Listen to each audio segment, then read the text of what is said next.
다 같이 묵도하시겠습니다.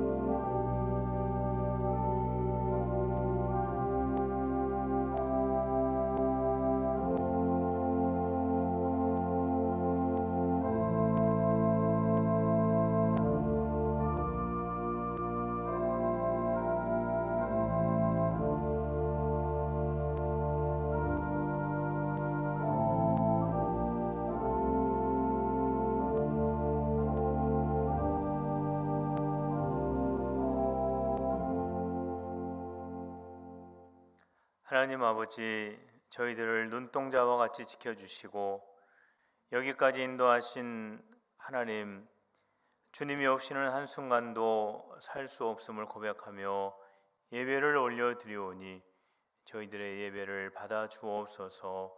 예수님의 이름으로 기도하옵나이다. 아멘.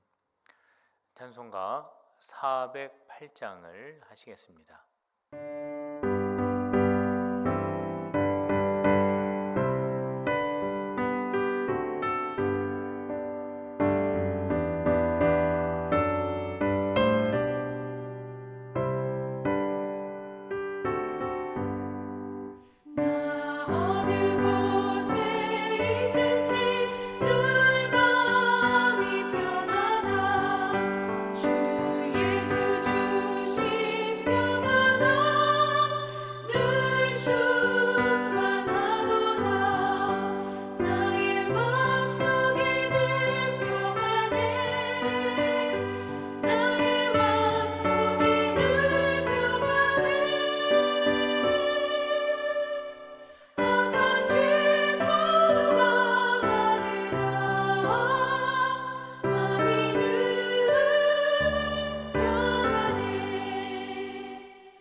교회 소식을 말씀을 드리겠습니다.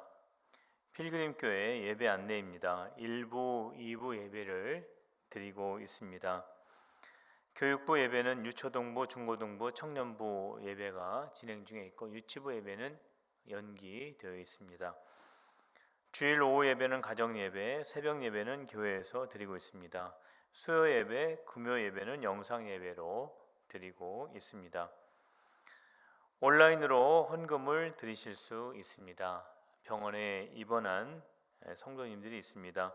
김영철 명예집사님, 이시연 청년입니다. 위에서 기도해 주시길 바랍니다. 태신자를 위해서 기도해 주십시오. 성경 묵상은 호세아 11장부터 요엘서 2장의 말씀입니다.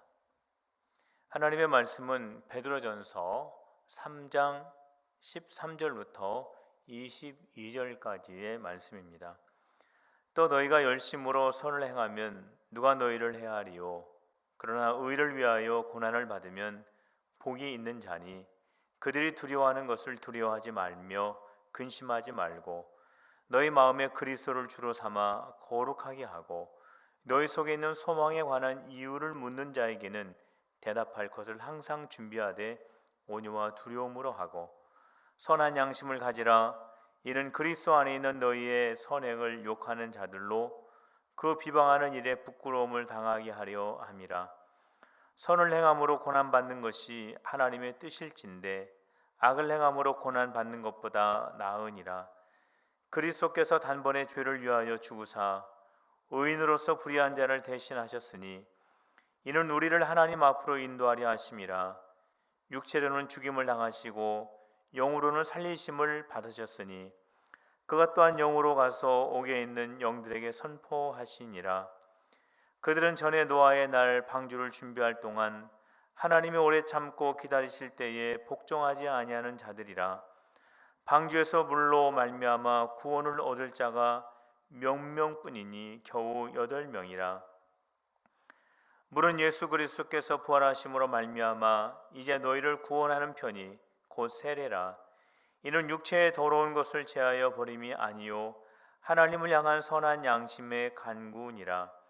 그는 하늘에 오르사 하나님 우편에 계시니 천사들과 권세들과 능력들이 그에게 복종하느니라. 아멘. 오늘 우리가 읽은 이 말씀을 보면은 고난 속에 있을 때 성도들이 어떠한 태도를 가져야 하는가에 대해서 기록한 주님의 말씀입니다. 이때 당시에는 초대교회가 산발적으로 박해를 받았습니다. 그리고 머지않아서 로마가 대대적인 박해를 할 것이 다가오고 있는 그러한 상황에 놓여 있었는데 바로 이 사실을 알고 베드로 사도는 초대교회를 향하여 고난을 맞이할 때 성도들이 고난 속에서 어떠한 몸과 마음의 자세를 가져야 될 것인가에 대하여 말씀해 주시고 있는 내용입니다. 그 첫 번째는 고난을 받을 때 고난 속에서 나는 복된 자다라고 하는 신앙의 고백을 하라고 말씀을 하고 있습니다. 오늘 14절 말씀에 보면 그러나 의를 위하여 고난을 받으면 복이 있는 자니 그들이 두려워하는 것을 두려워하지 말며 근심하지 말고 이렇게 기록을 하고 있습니다. 고난을 받게 되면 육체적으로나 정신적으로 스트레스를 받고 어려움에 직면을 하게 됩니다. 그렇기 때문에 사람들은 고난 받는 것을 싫어합니다. 고난을 가능하면 피하려고 합니다. 고난은 잘못된 것이요 고난 속에 있을 때 낙심하게 되고 이 고난을 피하지 못한 자기 자신을 자책하기도 합니다. 그러나 오늘 말씀에서 분명하게 강조하고 있는 것이 있는데 너희가 고난 가운데 있다면 너희는 진정 복된 자다라는 그런 말씀을 덧붙여 하고 있습니다. 왜 고난 가운데 있는 사람이 복된 사람일까요? 초대교회의 어떤 교인이 핍박을 받는다고 가정을 해보면 그 사람이 핍박을 받는 이유는 초대교회 성도이기 때문에 그렇습니다. 그 사람이 초대교회 성도로 인정이 되고 뿐만 아니라 예수님을 믿는 신실한 그리스도인이기 때문에 그 사람은 사람들로부터 박해를 받고 고난을 당하게 되는 겁니다.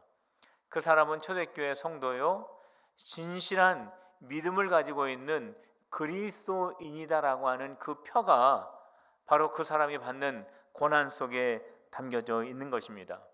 고난은 그 사람이 진정한 그리스도인이요, 진짜 예수를 믿는 사람이요, 그 사람이 가지고 있는 신앙과 믿음이 진실하다라고 하는 그러한 증거가 되는 것입니다.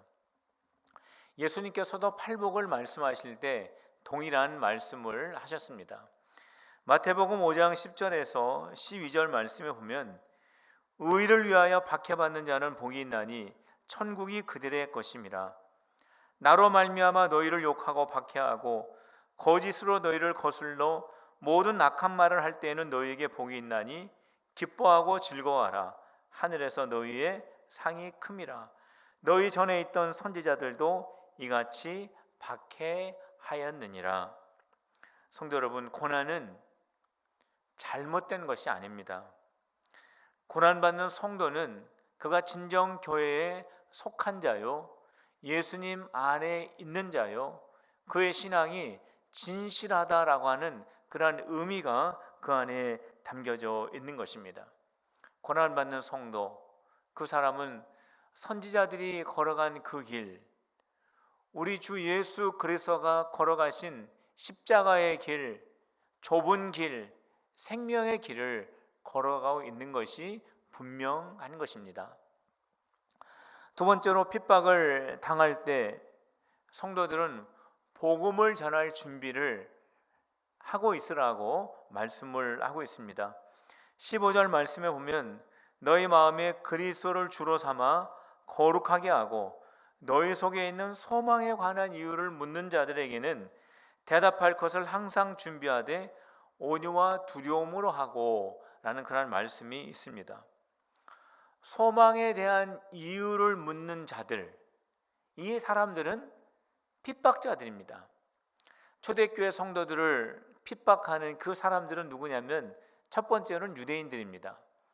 유대인들은 모세 율법을 기준으로 삼고 그것을 소중하게 여기며 지켜온 그러한 사람들입니다.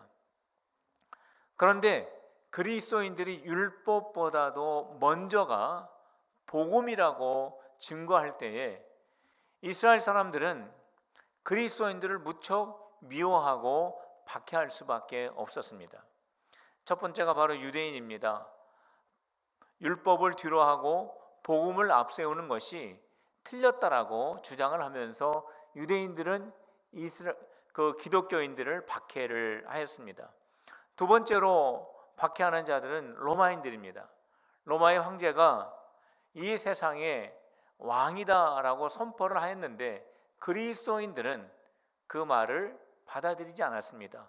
이 세상의 진정한 왕은 예수 그리스도다라고 선포하면서 황제에게 절하거나 그를 숭배하지 않았습니다. 그래서 로마 사람들이 초대교회 성도들을 박해한 것입니다.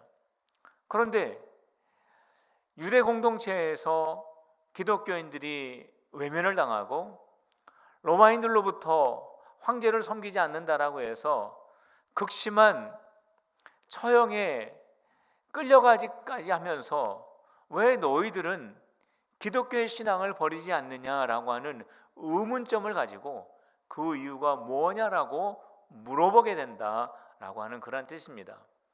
바로 그때 초대교회 성도들은 내 안에 한 가지 소망이 바로 예수다라고 하는 것을 말해줄 수 있어야 한다라고 하는 것입니다.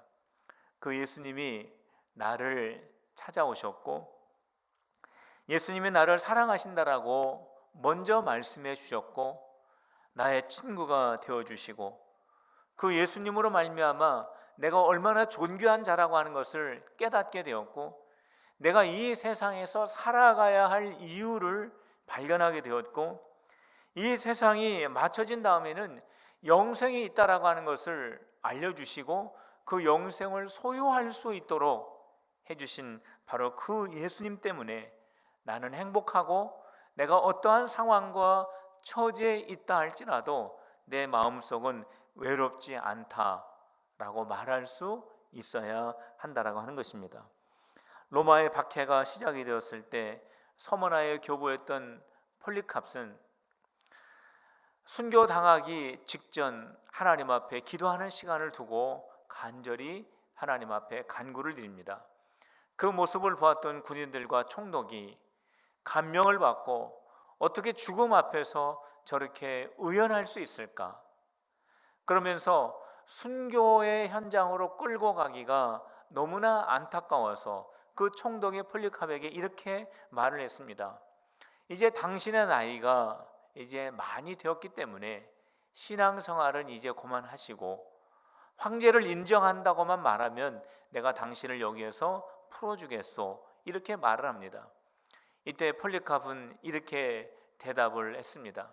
내가 86년 동안 우리 주님을 섬겨왔는데 우리 주님은 나에게 한 번도 고난을 주시지 않고 나를 실망시키신 적이 없는데 내가 어떻게 지금 그분을 모른다고 부인할 수 있습니까? 라고 말하면서 순교의 현장으로 들어가게 되었습니다. 성도 여러분, 우리가 고난을 당할 때 예수님을 내 마음속에 주인으로 모시게 되면 고난은 우리를 부끄럽게 하는 것이 아니라 고난을 통해 살아계신 예수 그리스도를 증거하게 되는 것입니다. 세 번째로, 우리 성도들이 고난 가운데 있을 때 고난 너머에 있는 영광을 바라보며 소망을 가져야 한다라고 말씀합니다. 22절의 말씀입니다. 그는 하늘에 오르사 하나님 우편에 계시니 천사들과 권세들과 능력들이 그에게 복종하느니라. 예수님도 고난을 받으신 분이십니다. 대표적인 고난은 십자가입니다. 십자가는 그 당시에 가장 참혹하고 고통스러운 사형의 형틀입니다. 십자가를 짊어지기 전에 죽기 직전까지 채찍에 맞게 됩니다. 그리고 십자가에 매달리기 위해서 양손과 발목에 못이 박히고 그 사람이 죽을 때까지 십자가에 매달아 놓는 것이 바로 십자가의 형벌입니다. 우리 예수님께서 우리를 대신하여 십자가 위에서 죽으시고 우리는 하나님의 자녀가 되었습니다. 예수님께서 십자가 위에서 죽으신 지 3일 만에 예수님은 다시 살아나셨습니다. 하나님께서 죽음의 권세에서 예수님을 다시 살리신 것입니다. 죽음의 권세가 생명의 주인이신 예수님을 더 이상 붙잡고 있을 수 없기 때문에 예수님은 그 죽음의 권세를 깨뜨리고 다시 부활을 하셨습니다. 그리고 하나님 우편에 계시고 천사들과 권세들과 능력들의 경배를 받으시는 그 영광의 자리에 서게 된 것입니다. 성도 여러분, 예수님의 십자가와 부활은 고난과 영광을 대표하는 것입니다. 하나님의 역사를 우리가 십자가와 부활을 통해서 바라볼 때 하나님의 역사는 그 마지막이 고난과 실패로 끝나는 것이 아니라 영광으로 마무리된다라고 하는 것을 우리가 여기에서 보게 됩니다. 하나님의 역사의 끝은 영광입니다. 그렇기 때문에 우리가 고난 가운데 있을 때 나는 이 고난 가운데 이제 모든 것이 끝나나 보다 라고 생각할 필요가 없습니다. 왜냐하면 우리의 마지막은 우리 예수님께서 영광의 자리에 참여하신 것처럼 우리도 예수님의 뒤를 쫓아 우리 주님의 그 영광의 자리에 우리도 함께 참여하게 되기 때문에 그렇습니다.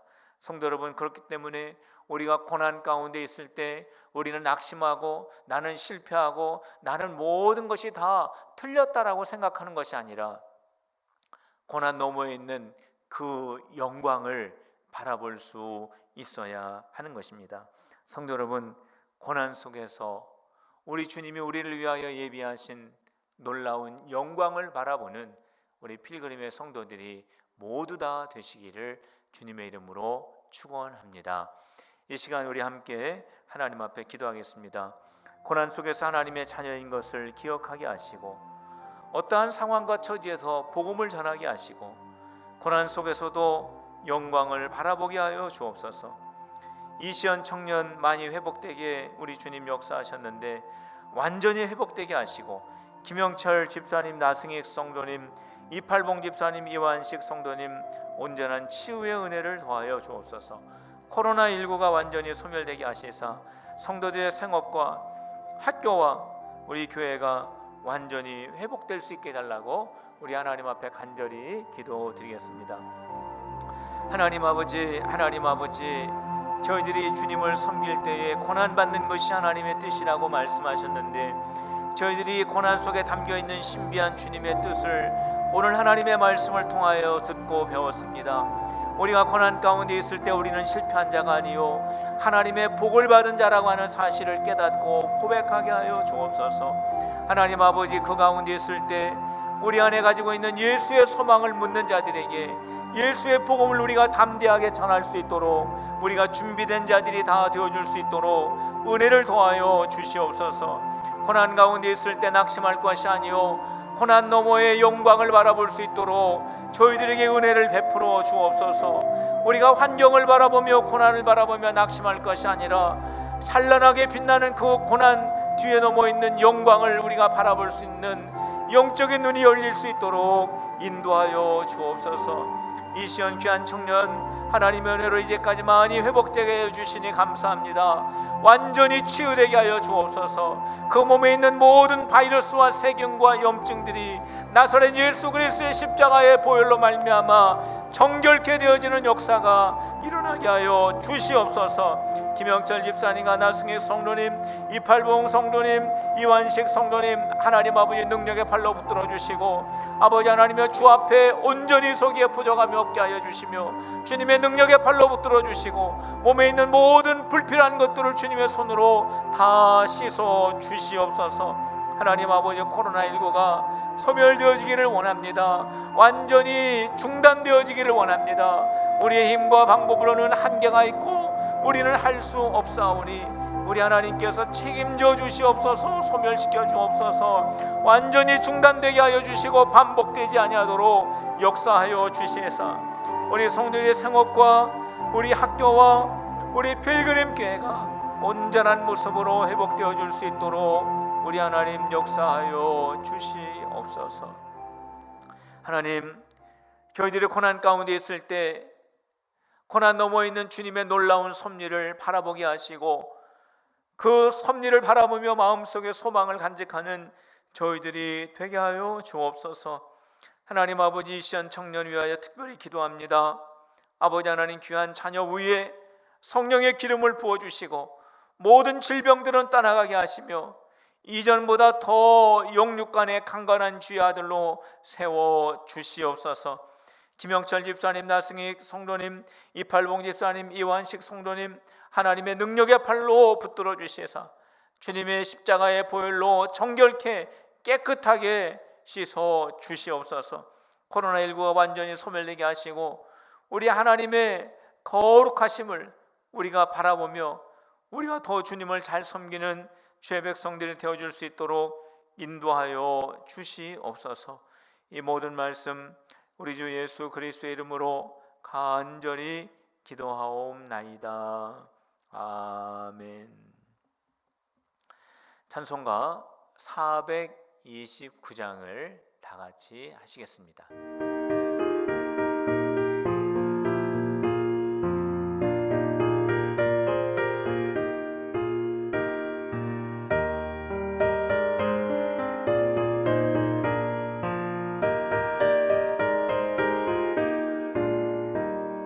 세상 모든 풍파 너를 흔들어 약한 마음 낙심하게 될 때에 내려주신 주의 법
다 같이 주기도문 하시겠습니다.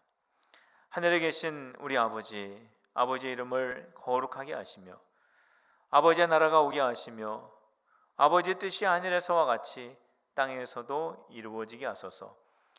오늘 우리에게 일용할 양식을 주시고 우리가 우리에게 잘못한 사람을 용서하여 준 것 같이 우리 죄를 용서하여 주시고 우리를 시험에 빠지지 않게 하시고 악에서 구하소서.